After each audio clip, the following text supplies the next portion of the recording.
Hey there, my name is Cameron, also known as Venus Theory, and today I'm here with Loopmasters to show you a super fun and simple technique to create really big, epic, atmospheric drones and background elements for your tracks. Once you understand the process to this technique, it really only takes 20 or 30 seconds to do, which I think makes it one of the most effective tools to start getting ideas down and is a great thing to try when you have creative block, writer's block, beat block, whatever you want to call it, because it's a great way to set a tone and an overall mood and atmosphere for a track, which I think is really important. It's easier for me to build a track when there's a loose idea there that I can build on top of rather than staring at a totally blank DAW. The only real requirements before we get started are you need Loopcloud, obviously, a couple of good reverbs to try out, and some kind of sampler. Really, these should all be things your DAW comes with, so you could do this no matter what you're using. Here we are in the project, and let's first cover the initial setup just so you can prepare all this beforehand, because once you have this ready, it's really easy to do this a bunch of times and build up a huge library of custom drones and atmospheric elements that you can save later.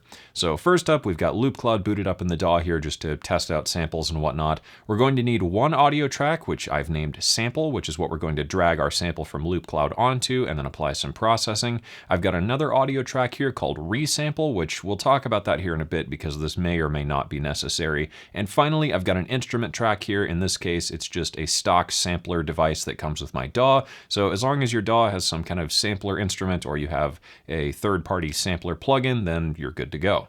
So let's get started here. I've got Loopcloud open, and what we're going to look for are one-shots of a single note. You can also do this with chords just to create kind of a root note chord drone, but it's not really as effective as getting a single sample, and I'll show you why here in a minute.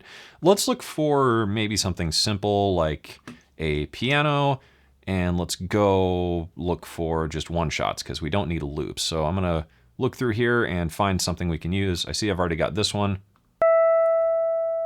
And I think that would actually work perfect. So we can see that this is the note E4, and this is a little bit high pitched. So I don't think we want that. So what we can do is just drop this down an octave in Loopcloud here.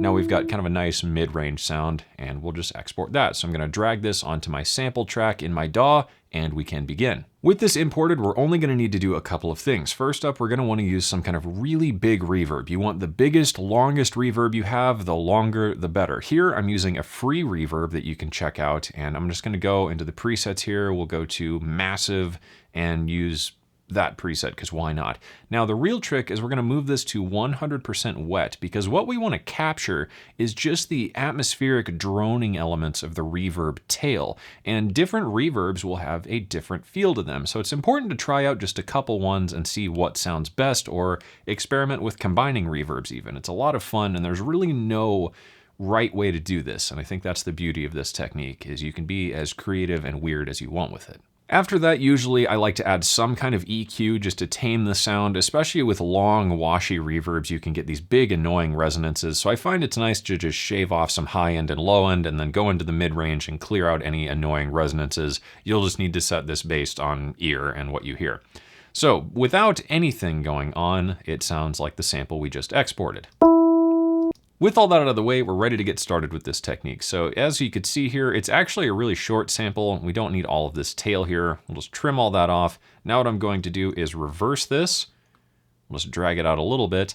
And then we're gonna feed this reverse sample through our reverb, which is going to give us something pretty cool.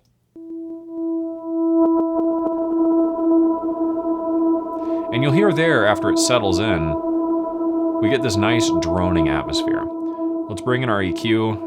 We'll just take a look. I see there's maybe a bit of a buildup here. And now we've got a nice, stable, atmospheric drone going on that's a single consistent note. Next up, what we're going to do is resample this, and this process might be different depending on your DAW. In my case, what I did is route this audio into this new audio track, so that way I can just record it out, and I'm gonna capture just that reverb tail, but your DAW might be a little bit different. If you're not sure how to resample, you can check the manual. So with that in mind, I'm going to arm my track for recording. We'll go back here, and I'm just gonna record into my resampling track here for maybe 10 or 20 seconds or so, maybe not even that long.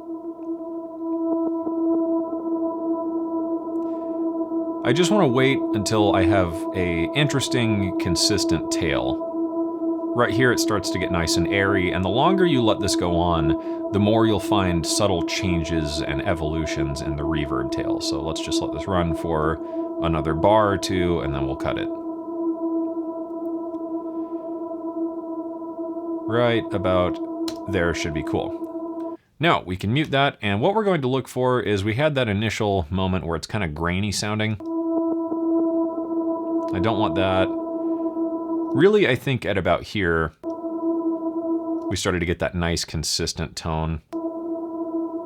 There's not much there. So I'm just gonna cut off everything I don't need. This is pretty quiet, so I'm gonna add a little bit of gain. And then I'm going to bounce this to a new sample. From here, we can take this and drag it into our sampler track, and we'll just need to make sure that this is tuned correctly. So we knew this is the note E, so I'm gonna set this to E.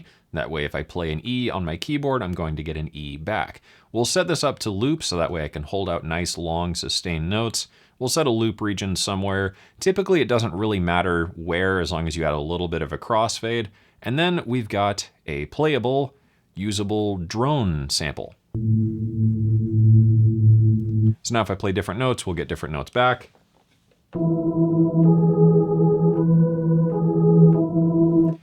Pretty cool stuff. So this on its own sounds pretty good, but as it starts to loop, you'll notice we get kind of these little dips in volume. If you heard that, it's a little subtle, but what I like to do is just add another reverb to smooth that out. So here I've got just a relatively long washy reverb. You can use whatever you want. You could use the same reverb you bounce through. And then I've added a little bit of processing, just something to make it kind of vintage sounding. So now if we play that back from that single short, maybe 1 second piano sample, we've now created a very cool playable drone instrument.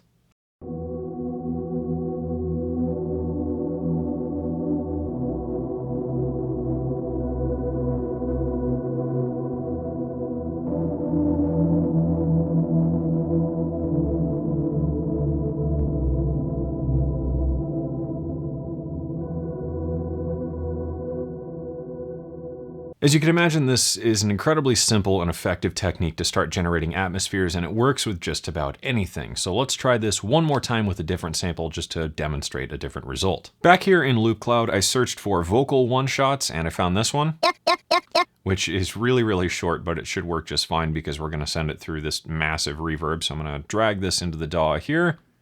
Once again, we will reverse that, and let's send this through our resample track.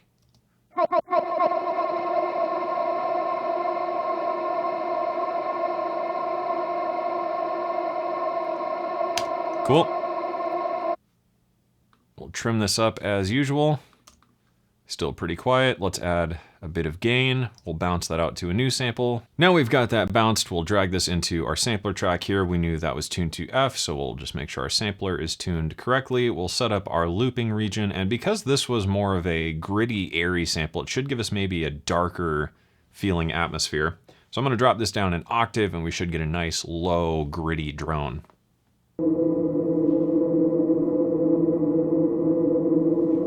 And that sounds pretty cool. Maybe we could bring in another lower note just to layer that together with a couple octaves. And maybe we could even try playing these two sounds together and see what we get. Provides a bit of a different feel to everything. And that is really all there is to this technique. It's incredibly straightforward and simple, and I think can be pretty inspiring when you might not have any other ideas.